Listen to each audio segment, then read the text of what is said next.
요즘 어떠세요?라는 질문을 또 많이 받기도 하고 많이 하게 되는 것 같습니다. 여러분 요즘 어떠십니까? 네, 우리 하나같이 아마 동일한 말을 하지 않았을까 싶어요. 뭐 다들 힘들죠. 저도 마찬가지입니다. 라는 말을 많이 하는 것 같습니다. 왜 우리는 힘들어 할까라는 그런 고민을 가지고 한번 생각해 봤는데 그런 답을 좀 내려봤습니다. 우리에게 저항하는 힘을 잃었다. 저항하는 힘이 우리에게 더 이상 남아있지 않지 않는가라는 생각을 좀 해보게 됩니다. 요즘 오미크론으로 난리가 아닌데 면역력, 즉 몸에서 저항하는 힘을 잃으면 오미크론의 증상이 즉각 발동하는 것 같습니다. 농담 삼아 이렇게 하는 말이 있었죠. 영생을 얻는데 두 가지 약이 필요하다고 하죠. 두 가지 약이 뭘까요? 구약과 신약이라고 하죠. 근데 요즘엔 세 가지입니다. 구약과 신약과 비타민. 네. 위 목사님도 항상 저희들에게 말씀하십니다. 비타민 꼭 챙겨 드십시오라고 말씀하십니다. 우리의 몸도 이 저항하는 힘을 잃게 되면 건강이 흔들릴 수밖에 없는 것처럼 우리의 삶도 저항력을 잃게 되면 흔들릴 수밖에 없는 것이죠. 조금 전에 앞에 화면을 보았지만 우리의 삶이 저렇게 위태위태하게 흔들리고 있는 삶이지 않는가 한번 생각해 보게 됩니다. 필라델피아 켄싱턴 뉴 애비뉴에 흔들리는 거리가 있다고 합니다. 네. 마약 거리인데요. 좀비가 마치 다니고 있는 것처럼 그렇게 연상되는 사진입니다. 계속 넘겨주시겠습니까? 정말로 저게 영상으로 나온 건데 제가 이렇게 캡처해서 사진을 한번 이렇게 잘라본 건데요. 넘겨주십시오. 뭐 운동선수, 변호사, 의사, 백인, 뭐 부와 가난과 어떠한 환경도 따질 것 없이 수많은 사람들이 마약으로 인해서 흔들리는 거리가 된 것이 바로 필라델피아 켄싱턴에 있는 애비뉴라는 거리라고 합니다. 작고 작은 우리의 삶만이 아니라 거대한 세상이 지금 흔들리고 있다는 것이죠. 장시간 지속된 코로나19와 그리고 전쟁, 그리고 자연재해로 흔들리는 세상을 우리는 보고 있습니다. 세상이 흔들리는 이유는 이뿐만이 아니라 우상의 시대가 되었기 때문에 세상은 만몬을 비롯한 우상으로부터 계속해서 흔들리고 있다는 것입니다. 그리고 완전히 저항력을 잃어가고 있는 것이죠. 그런데 세상뿐만이 아니라 흔들리지 말아야 할 것도 흔들리고 있습니다. 교회가 흔들리고 성도들이 흔들리고 우리의 모든 삶이 지금 흔들리고 있다는 것입니다. 왜 우리는 힘들어하고 있는가? 이 답은 저항할 힘을 잃고 세상에 흔들리고 있는 우리의 영적 상태 때문이 아닌가 그렇게 한번 생각해 보게 됩니다. 복음이 답이라고 말하지만 복음이 부재한 삶에서 살아가는 우리이기 때문에 우리는 저항할 힘을 잃고 있는 것이 아닌가. 오늘 우리가 보는 고린도서 역시 복음의 부재로부터 오는 그리스도인들의 흔들리는 삶을 진단해 볼 수 있지 않는가 우리는 한번 보게 될 것입니다. 고린도전서의 내용을 이해하기 위해서 약간의 배경이 좀 필요할 것 같습니다. 당시 고린도 교인들의 구성원을 살펴보면 대부분 이방인들로 구성이 되어 있고 부유층 출신 그리고 유대 그리스도인들도 다수 공존하고 있었습니다. 고린도 교회는 약 AD 50년경 사도 바울이 제2차 전도 여행의 여정 속에서 세운 교회였습니다. 교회가 위치한 고린도시는 당시 로마 제국 내에서도 매우 번성한 항구 도시였죠. 항구 도시의 특성이 대부분 동일하듯 여러 도시들 혹은 나라들의 문화가 혼재하여 있는 것입니다. 당시는 로마 제국이 다스리던 때인데 한마디로 우상 숭배가 극심하던 때였습니다. 그야말로 고린도는 타락한 도시라고 해도 과언이 아닐 것입니다. 이러한 사회와 문화적 배경 속에서 고린도 교회는 당시 여러 가지 문제들로 진통을 겪고 있었던 것으로 보이는데 고린도에 사는 사람들에게 이러한 문화는 삶 깊숙이 자리 잡고 있었던 터라 문란한 성도덕, 우상 숭배, 그리고 불신자들과의 너무나 가까운 그런 어울림, 분파주의, 지혜와 지식의 자랑함, 열광주의가 아주 성행에 있었던 것으로 성경은 우리에게 보여주고 있습니다. 그들은 그래서 그러한 삶의 배경으로 인해서 많이 흔들리고 있는 삶이 되었던 것이죠. 특별히 지혜와 지식의 자랑 때문에 생긴 그러한 문제들로 인해서 많이 흔들리고 있는 모습을 오늘 본문을 통해서도 우리는 보게 됩니다. 그러한 문제가 생긴 데는 근본적인 원인이 있습니다. 고린도시 옆에는 이 지혜와 지식의 자랑으로 아주 성행한 아테네라는 도시가 있습니다. 소크라테스나 아리스토텔레스처럼 달변가들이 무성한 곳이기 때문에 세상적 지식과 지혜를 강조하는 헬라 철학과 신비주의에 심취해 있던 도시가 바로 고린도였습니다. 고린도 교회의 교인들은 그들의 영향을 받지 않을 수가 없었습니다. 그들은 바로 이러한 타락상의 정점에서 구원을 이해해야만 했습니다. 구원은 영혼이 육신을 벗어나 하늘의 축복된 삶을 현재에 완전히 누릴 수 있다고 이해하며 그렇게 믿었습니다. 오늘 새벽에도 위에 목사님께서 구원에 대해서 아주 정확하게 설명을 해 주셨습니다. 그들은 성령을 받음으로 육신에 갇혀 있지 않고 자유로운 영적 존재라고 그들은 믿었습니다. 그래서 온전한 영혼과 육체의 부활을 믿기보다는 성령의 은사들에 심취해 있었던 것이죠. 구원을 신비로 풀어냈던 것입니다. 그들의 육체에 관하여 이미 구원을 받았으므로 육신으로는 문란한 생활을 해도 된다는 그러한 광란주의가 그들 가운데 만연해 있었습니다. 오늘 또 구원파에 대해서 목사님께서 계속해서 많은 것을 설명해 주었는데 제가 뭐 더 이상 뭔가를 설명하기보다 많은 것이 이해되었으리라 생각이 됩니다. 그 구원파의 교리와도 좀 약간 비슷한 것은 한 번 받은 구원은 소멸하지 않기 때문에 더 이상 육체의 행위와는 관계가 없다는 것이 구원파의 교리의 핵심이기도 한 것이죠. 모든 죄된 행위가 정당하다는 것입니다. 그러나 성경은 말합니다. 악한 일에 관한 징벌이 속히 실행되지 않으므로 인생들이 악을 행하는데 담대하다. 수많은 사람들의 삶이 그렇습니다. 아직 하나님의 징벌이 실행되지 않았기 때문에 수많은 사람들의 삶이 악을 행하는데 담대하다는 것이죠. 혹시 우리의 삶은 그렇지 않은지 한번 돌아봐야 하지 않을까요? 이 밖에도 다양한 문제로 고린도 교회의 문제는 점점 더 심각해져 갔습니다. 그야말로 세상적 가치로 이리저리 흔들리고 기울어져 가는 그리스도인의 삶을 고스란히 보여주었습니다. 복음이 부재한 신앙의 결과이지 않을까요? 바울은 이 모든 까닭이 바로 옛사람을 벗어버리지 못했기 때문이다 라고 말해주고 있습니다. 오늘 우리는 이러한 현실 가운데 그리스도의 십자가의 복음이 어떻게 그들의 삶 구석구석에 적용될까라는 그 고민 속에 그럼 우리는 이라는 그런 물음을 던져보아야 하지 않는가 한번 생각해 보게 됩니다. 그래서 저는 여러분과 저에게 조심스럽게 질문을 하나 던져볼까 합니다. 우리는 흔드는 사람입니까? 흔들리는 사람입니까? 바울은 인생의 흔들림의 근본적인 이유에 대하여 세상의 지혜와 하나님의 지혜를 비교하여 말해주고 있습니다. 결론은 세상의 지혜는 하나님의 지혜에 견줄 만한 대상이 아님을 명확하게 오늘 본문을 통해서 말해주고 있습니다. 생명력이 있느냐, 생명력이 없느냐의 차이라는 것입니다. 하나님의 지혜인 십자가 복음은 흔들리지 않을 저항력을 갖추고 있다는 것입니다. 이런 의미에서 그리스도인은 전혀 다른 저항의 힘을 갖추고 있는 그러한 사람들이기 때문에 세상을 흔드는 사람이라는 것을 우리는 기억해야 할 것입니다.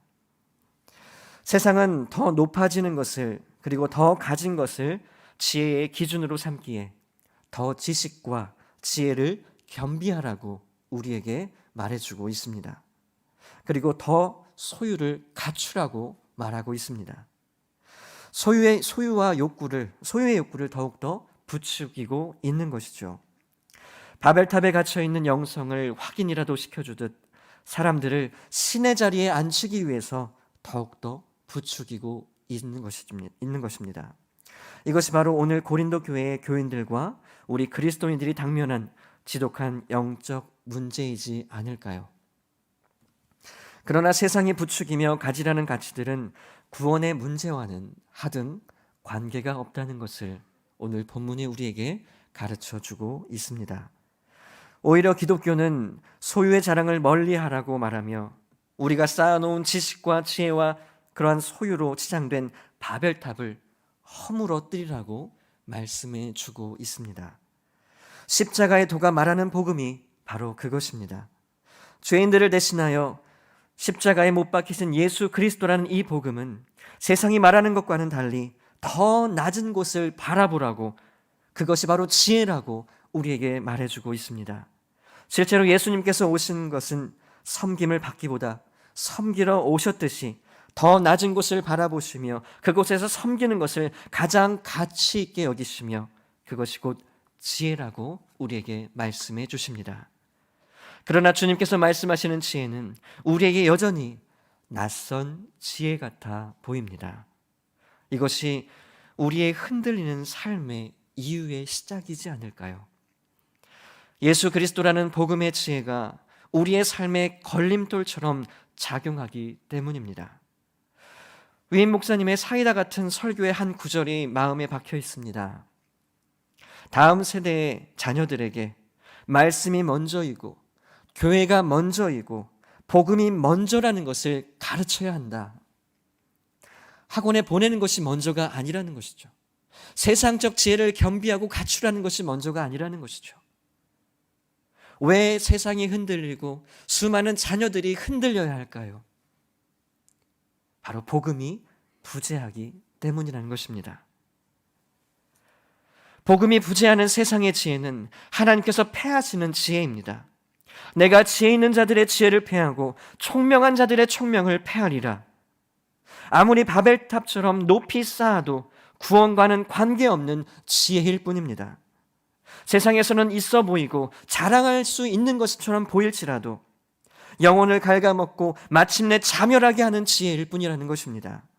바울은 하나님의 지혜가 세상의 지혜를 역전할 것이며 반드시 구원에 이르게 하는 것이 바로 하나님의 지혜, 곧 복음이라는 것을 말해주고 있습니다. 복음이 부재하는 지혜가 얼마나 인생을 흔들리고 위태롭게 만드는가를 고스란히 보여주고 있는 구절이 아닌가 생각해 봅니다. 삶은 흔들리는 삶, 흔드는 삶 둘 중에 하나입니다. 우리는 세상을 흔드는 사람입니까? 세상으로 인해서 흔들리는 사람입니까? 만몬이 이끄는 이 시대는 그리스도인을 마구 흔드는 위태로운 시대입니다. 하나님이 없어도 복음이 부재해도 돈이면 구원도 살 수 있다는 그러한 우리의 마음을 계속해서 끊임없이 흔들어대고 있는 것이 바로 세상입니다. 타협이라는 단어를 떠올리는 우리는 어쩌면 흔들리는 삶을 살아가고 있는 것은 아닌지 우리의 영적 상태를 한번 점검해 보아야 하지 않을까요?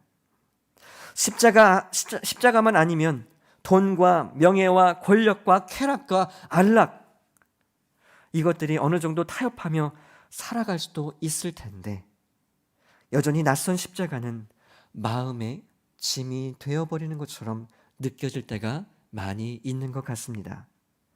흔드는 삶이 아니라는 것을 증명하는 것입니다. 복음 때문에 오히려 흔들리는 삶을 사는 삶, 이미 저항력을 잃은 삶은 아닐까요?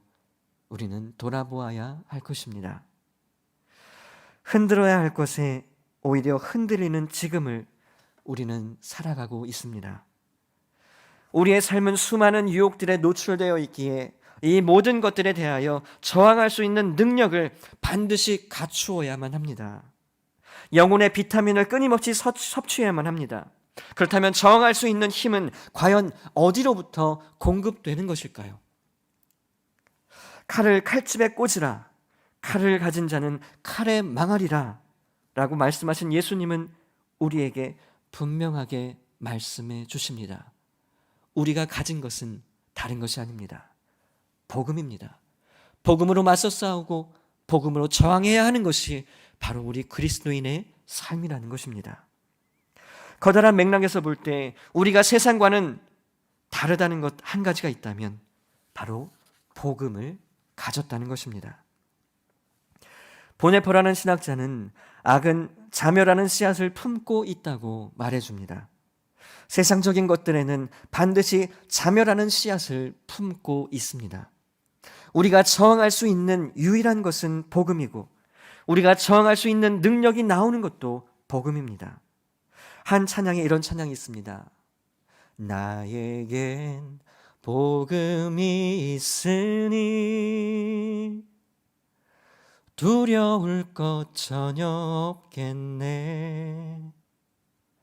나에겐 복음이 있으니 아쉬울 것 전혀 없겠네. 바울은 복음을 가진 것이 세상과 하나님의 지혜의 완전한 차이라고 말해줍니다. 나에겐 복음이 있으니 두려울 것 전혀 없습니다. 나에겐 복음이 있으니 아쉬울 것이 전혀 없습니다. 여러분, 이것을 기억하고 이것을 마음에 새기는 것이 흔드는 사람이 되는 것이 아닐까요? 복음이 부재한 신앙은 종교적인 행위일 뿐이며 작은 시련에도 흔들릴 수밖에 없는 위태한 신앙일 뿐입니다. 고린도 교회의 교인들의 미련함이란 바로 이런 것입니다. 목적과 방향을 잃은 신앙, 그것에 복음이라는 하나님의 능력은 미련한 것일 수밖에 없는 것이죠. 이들이 맞서 싸울 수 있는 능력은 복음이 아닌 하나님께서 패하시겠다고 하시는 세상적 지혜일 수밖에 없는 것입니다. 이런 그들이 어찌 십자가를 그리고 복음을 이해할 수 있겠습니까? 그래서 바울은 말합니다. 메시지 성경에서 이렇게 말하고 있습니다. 읽어드리겠습니다. 이 시대에 지혜로운 자나 교양 있는 자, 참으로 지성을 갖춘 자가 어디 있습니까? 하나님께서 그 모든 것이 얼마나 터무니없는 허세인지 드러내지 않았습니까? 이 세상은 그 화려한 지혜를 가지고도 하나님을 조금도 알지 못했습니다. 신학자 톰 라이트는 우상의 시대, 교회의 사명이라는 그 책에서 이렇게 말합니다. 종교는 사람들이 자기의 고독을 처리하는 방편일 뿐이다.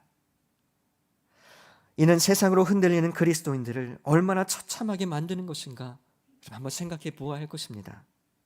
십자가를 조금도 알지 못하는 복음이 부재한 그리스도인은 그저 종교인일 뿐이다라는 것을 말해주는 것이죠. 그들에게 종교 행위는 그저 자기의 고독을 처리하는 방편일 뿐이다라는 것을 말해주는 겁니다.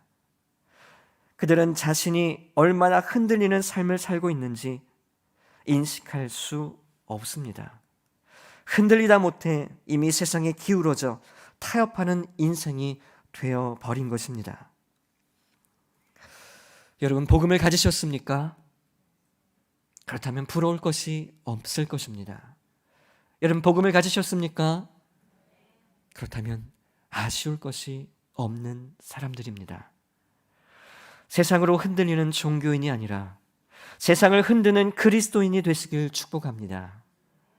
십자가는 세상을 흔드는 가장 위대한 사건임을 우리에게 증명해 주었습니다. 자신을 죄인 중에 괴수라고 고백한 바울, 그 고백은 이제 우리의 고백이 되어야 합니다. 십자가는 죄인이 의인되는 하나님의 판단의 변화가 그 속에 들어 있습니다. 이것이 구원에 관한 십자가의 지혜가 아니겠습니까? 영원한 죽음에서 영원한 생명으로 바꾸시는 하나님의 판단, 그것이 바로 복음이라는 것이죠. 세상의 지혜는 이것을 알지 못하는 썩어질 지혜입니다. 위태한 시대에 흔들리지 않을 방법은 나에게 복음이 있다는 것을 깨닫는 것입니다. 물론 우리는 넘어질 수 있습니다. 타협의 순간에서 미끄러질 수도 있습니다. 그러나 그 순간에도 우리가 복음이 있다는 것을 아는 사람들만이 다시 흔들리는 그 세상에서 다시 흔드는 그리스도인으로 일어설 수 있다라는 것입니다. 여러분, 흔들리지 마십시오. 치우치지 마십시오. 세상은 가치 없는 것에 가치 있다고 그리스도인을 끊임없이 속이고 있습니다. 그 안에 우리는 그리스도인으로 진정한 가치를 모른다면 속을 수밖에 없는 것입니다. 복음이 부재한 삶은 눈 가리고 아웅하는 그 얕은 속임수에도 넘어갈 수밖에 없습니다. 우리가 잘 알고 있듯이 세상의 가치는 돈에 있고 명예에 있고 바로 성공에 있습니다. 그렇다면 그리스도인에게 금쪽 같은 가치는 무엇일까요? 바울은 그것이 바로 십자가의 도라고 말씀하고 있습니다. 바로 십자가의 복음입니다. 세상 사람들은 십자가의 복음이 헛되다고 이야기합니다. 그것은 오히려 실패라고 이야기합니다. 이것은 그들의 가장 관심밖의 지식이고 지혜라고 말합니다. 그래서 바울을 그가 가진 세상적 가치의 기준을 배설물인 똥처럼 여긴다고 역설하며 십자가의 복음을 통하여 그리스도인들이 가져야 할 분명한 가치가 바로 복음이다라고 선포하고 있는 것이죠. 이것을 가진 우리일 때 십자가의 복음으로 세상을 흔들며 살 수 있는 것입니다. 복음을 가질 때 돈에 흔들리는 것이 아니라 돈을 다스리게 되는 것입니다. 복음을 가질 때에 비로소 명예에 흔들리는 것이 아니라 명예가 따라오는 삶을 살아갈 수 있는 것입니다. 복음을 가질 때에 더 나은 직업 때문에 삶이 흔들리는 것이 아니라 더 나은 직업으로 하나님께서 인도하신 대로 따라갈 수 있다는 것입니다.